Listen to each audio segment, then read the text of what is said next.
Kao što i sami znate, jučer smo uspješno uhitili zloglasnu Teu Franić i priveli je u istražni zatvor u Remetincu.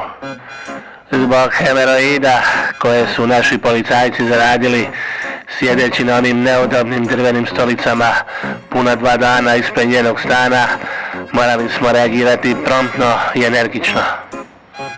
Angažirali smo sve moguće vojne snage i napali njen stan na Trešnjevci sa zemlje, zraka i Jaruna.